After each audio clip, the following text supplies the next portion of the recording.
Welcome to our own YouTube channel. हमने एक section cover कर लिया था, उसमें ये गो टू स्टेटमेंट जो जंपिंग स्टेटमेंट थी वो बची हुई थी, वो भी हम जल्दी कर लेंगे। ऑपरेटर शुरू कर रहे हैं आज हम, तो उसमें से सिर्फ जंपिंग स्टेटमेंट है 3, वो एक लेक्चर में कंप्लीट हो जाएगी, वो लेक्चर भी हम जल्द कर लेंगे, इसके आगे कर लेंगे। और नेक्स्ट सेक्शन आज जो शुरू हो रहा है वो ऑपरेटर्स से रिलेटेड है कि सी प्रोग्रामिंग में जो जो ऑपरेटर्स हम यूज़ करते हैं उन ऑपरेटर्स को कैसे हम यूज़ करते हैं, क्या नाम होता है, क्या प्रेसिडेंस होती है, कितनी कौन सी एसोसिएटिविटी होती है, कैसे वो वर्क करते हैं, left to right, right to left, सब कुछ। ठीक है, तो स्टार्ट करते हैं। ऑपरेटर्स। ऑपरेटर क्या है? ऑपरेटर एक सिंबल है जो कंप्यूटर को ये बताता है कि तुम्हें कुछ मैनिपुलेशंस जो है वो परफॉर्म करनी है, कुछ वर्क करना है, कुछ काम करना है। वो मैनिपुलेशन मैथमेटिकल भी हो सकती हैं, लॉजिकल भी हो सकती हैं, ज़रूरी नहीं है ऑपरेटर जो है वो मैथमेटिकल मैनिपुलेशन या मैथमेटिकल फंक्शन ही परफॉर्म करे, वो लॉजिकल भी हो सकती है। ओके, क्योंकि लॉजिकल ऑपरेटर भी होते हैं। और जिस पे हम ऑपरेटर का यूज़ करते हैं, जो वेरिएबल या जो कॉन्स्टेंट या whatever it will be, जिन पे हम ऑपरेटर अप्लाई करते हैं उन्हें बोलते हैं ऑपरेंड्स। ओके, जैसे एग्जांपल के लिए अगर मैं कहूँ A star B, then star will be the operator, A and B are operands. ठीक है, ए और बी क्या है यहाँ? ऑपरेंड्स। ओके, कुछ क्लासिफिकेशंस हैं ऑपरेटर्स की, नाम है अभी, फिर उनको एक्सप्लेन करेंगे। Arithmetic operator, relational operator, logical operator, assignment operator, increment या decrement operator, conditional operator, bitwise operator, comma operator या स्पेशल ऑपरेटर्स। ओके, ये ऑपरेटर्स के नाम हैं, उनको हम कुछ इसमें नहीं है, एक आधा अगर बच गया है तो उनको भी हम एक्सप्लेन करेंगे। जैसे सबसे पहले हम शुरू करते हैं unary operator. Okay, unary operator नाम से पता चल रहा है, यूनी का मतलब होता है 1। ओके, तो यूनरी ऑपरेटर मतलब जिसमें ऑपरेंड कितने हों? 1। अगर सिंगल ऑपरेंड है तो सिंगल ऑपरेंड पे लगने वाला ऑपरेटर यूनरी ऑपरेटर कहलाता है। ठीक है, यूनरी ऑपरेटर में हम 2 ऑपरेटर्स पढ़ेंगे, यूनरी प्लस या यूनरी माइनस। तुमने पढ़ा होगा, मैथ्स के स्टूडेंट को पता होगा कि +5 -5 इनकी अपना मतलब होता है। ठीक है, तो प्लस जो है वो सिर्फ इसके लिए ही है, ये -5 है इसके लिए ही है। ठीक है, तो ये जो है वो माइनस वो सिर्फ इस 5 के लिए ही यूज़ हो रहा है यहाँ, तो ये अकेला सिंगल ऑपरेंड है। सिंगल ऑपरेंड है तो ये कौन सा माइनस है? यूनरी माइनस, और ये है यूनरी प्लस। ओके, आगे बता भी रखा है मैंने, यूनरी प्लस यूनरी माइनस। अब एक एग्जाम्पल से अलग अलग बता रखा है कि अगर कहीं लिखा है ए माइनस बी, वो इसका मतलब है ए माइनस ऑफ माइनस बी। ठीक है, कि ए माइनस बी। यहाँ ये जो पहला माइनस है ये तो सब्ट्रैक्शन के लिए, कि तुम्हें ए में से माइनस बी को सब्ट्रैक्ट करना है, और ये जो सेकंड वाला माइनस है वो एक सिंगल ऑपरेंड के लिए है, unary minus. Okay, got it. ये अगर सब्ट्रैक्शन देख रहे हो तो ये ऑपरेटर कौन सा है? Unary minus. This is not the unary minus, ये एक ऑपरेटर पे काम नहीं कर रहा है ये माइनस, ये 2 ऑपरेटर्स का है कि इन दोनों को सब्ट्रैक्ट करना है।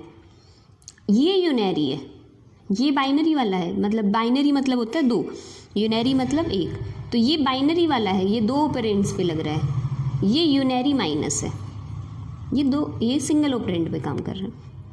ओके, इतना समझ आया? सो नेक्स्ट आता है बाइनरी ऑपरेटर कौन से होते हैं?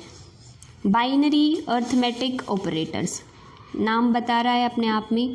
बाइनरी का मतलब 2। ओके, बाइनरी का मतलब 2।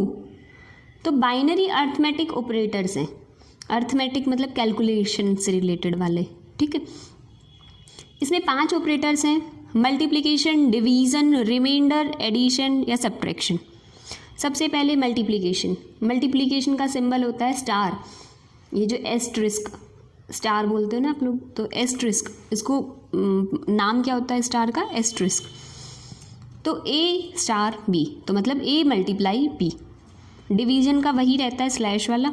रिमाइंडर या मोडलेस, इसका होता है परसेंट। अगर कहीं परसेंट साइन लगा है तो समझ जाना इसमें क्या निकालना है आपको, रिमाइंडर। एडिशन या सब्ट्रैक्शन, ये तो सेम ही है बिल्कुल। ओके, इनकी प्रेसिडेंस ज़्यादा होती है, इनकी लोअर होती है। ठीक, अब इनको पांचों को एक एक करके पढ़ते हैं। जो मल्टीप्लिकेशन, एडिशन और सब्ट्रैक्शन, ये तीनों बिल्कुल वैसे ही काम करते हैं कंप्यूटर में भी जैसे आपका मैथमेटिकल कैलकुलेशन होती है, बिल्कुल सेम वैसे ही काम करेंगे। तो डिवीजन और रिमाइंडर जो होते हैं ना, रिमाइंडर या मॉडुलस, वो थोड़ा सा अलग हो जाते हैं। इसमें जो सी प्रोग्रामिंग है उसमें थोड़ा सा अलग काम करते हैं एज़ कम्पेयर टू मैथमेटिक्स। ठीक है, मीनिंग तो वही है, डिवीज़न मतलब डिवाइड ही है, रिमाइंडर मतलब रिमाइंडर ही है, बट जो आउटपुट देगा वो थोड़ा सा डिफर करता है जो हम रियल लाइफ में निकालते हैं। ओके, देखिए सबसे पहले डिवीज़न ऑपरेटर देख रहे हैं हम।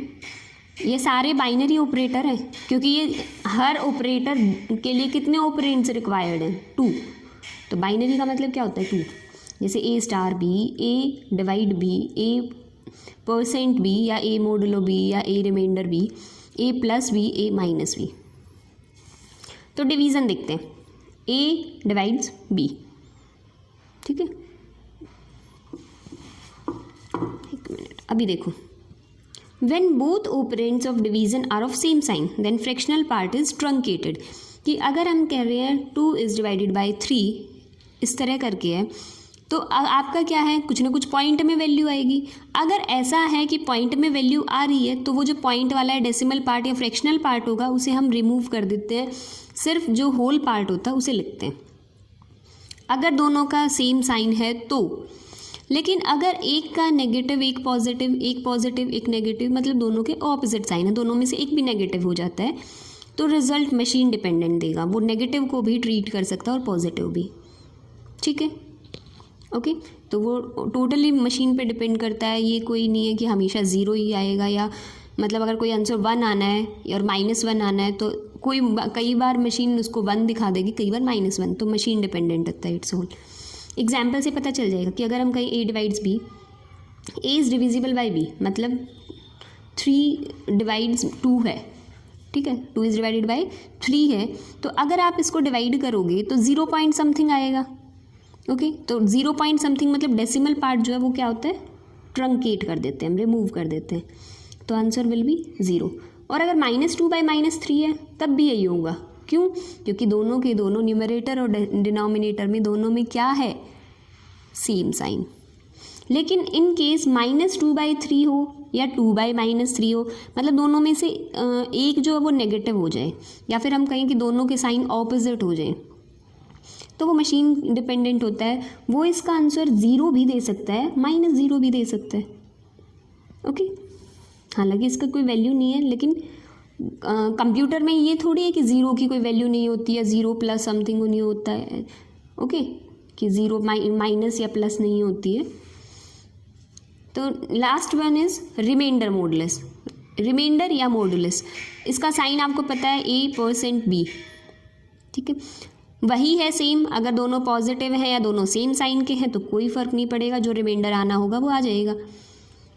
If one of them is negative then here also result will be machine dependent. कि यहाँ भी यही है कि अगर दोनों में से, जैसे मैं कहूँ -3% 2, तो अगर 3% 2 है तो रिमाइंडर क्या आता है, 1। तो हो सकता है वो 1 ले आए या -1 ले आए, वो मशीन पे होगा। ऐसे ही 11 डिवाइड बाई -3 हो तो रिजल्ट 2 भी हो सकता है और -2 भी। ये कंप्लीटली मशीन पे डिपेंड करता है कि वो क्या ट्रीट करती है। हालांकि कुछ मशीन्स ऐसे होते हैं कि वो जो फर्स्ट ऑपरेंड होता है उसका साइन जो है वो रिजल्ट के साइन पे, जैसे -3% 2 है तो इस 3 का साइन क्या है, माइनस, तो आंसर वो -1 ही देते हैं। हर मशीन में नहीं, कुछ मशीन्स में ये सिस्टम भी है। ओके, तो इसीलिए सी प्रोग्रामिंग में जब प्रोग्राम लिखते हैं तो डिवीज़न और ये रिमाइंडर वाला जो ऑपरेशन है उसको थोड़ा सा अवॉइड करके चलते हैं। Okay, so next operator will be assignment operator, arithmetic assignment operator. नाम सजेस्ट कर रहा है असाइन करने के लिए, जब वैल्यू असाइन करनी हो, किसी को वैल्यू प्रोवाइड करनी हो तो हम यूज़ करते हैं असाइनमेंट ऑपरेटर। असाइनमेंट ऑपरेटर का सिंबल क्या होता है, इक्वल। ठीक है। तो ये जो इक्वल्स टू है ये असाइनमेंट ऑपरेटर बोला जाता है। असाइन ऑपरेटर ये वर्क करता है हमेशा राइट टू लेफ्ट, ठीक है।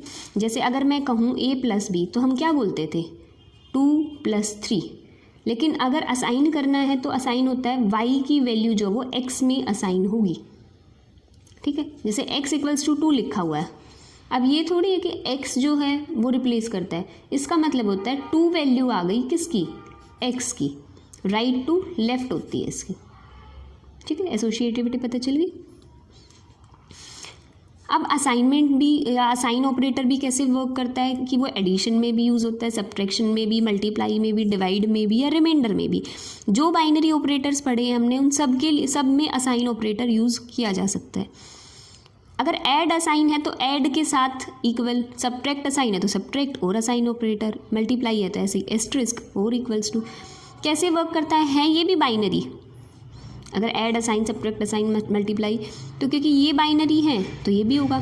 अगर मैं कहूँ a + b, इसी का मतलब होता है a = a + b, ठीक है। कि a + b मतलब पहले a + b करेंगे और उसकी वैल्यू किस में असाइन होगी, a में। तो इसका मतलब क्या है, a + b वैल्यू को कैलकुलेट करेगा, देन उसकी वैल्यू इसमें असाइन होगी, ठीक है। जैसे अगर मैं कहूँ a - b तो वो a - b की वैल्यू निकालेगा, फिर उसकी वैल्यू किस में चेंज हो जाएगी, a में, ठीक है। a - b की वैल्यू जो भी आएगी वो असाइन होगी a को, ओके। ये असाइनमेंट स्टेटमेंट्स होते हैं, असाइनमेंट ऑपरेटर ऐसे काम करता है। अभी ये सिंगल स्टेटमेंट है। अगर मल्टीपल स्टेटमेंट आ जाएं कि भाई एक ही बार इक्वल टू असाइनमेंट ऑपरेटर एक ही बार है, तो अगर मल्टीपल स्टेटमेंट्स हों, मल्टी असाइन स्टेटमेंट्स हैं, तो हर असाइनमेंट जो है वो इम्प्लिसिट कन्वर्जन कर सकता है, ठीक है। तो वो डिपेंड करेगा कि डाटा टाइप क्या यूज़ किए हैं आपने। एक एग्जांपल दे रही हूँ कि कैसे है मल्टी असाइनमेंट स्टेटमेंट क्या, मल्टी असाइनमेंट ऑपरेटर, कि अगर इंटीजर टाइप का एक डाटा है, वेरिएबल है a और फ्लोट टाइप का एक वेरिएबल है b। अब हमें पता है इंटीजर में क्या होते हैं, विदाउट डेसिमल, और फ्लोट में कैसे होते हैं, डेसिमल टाइप का डाटा होता है इसमें। तो 2 केस बता रखे मैंने कि अगर केस 1 है a = b = 2.3, तो a और b की वैल्यू क्या दोनों की वैल्यू 2.3 होंगी, नहीं। देखते हैं कैसे। 2.3 की वैल्यू, क्योंकि राइट टू लेफ्ट चलता है, यहाँ से तो चलेगा नहीं, 2.3 की वैल्यू जाती है b के पास।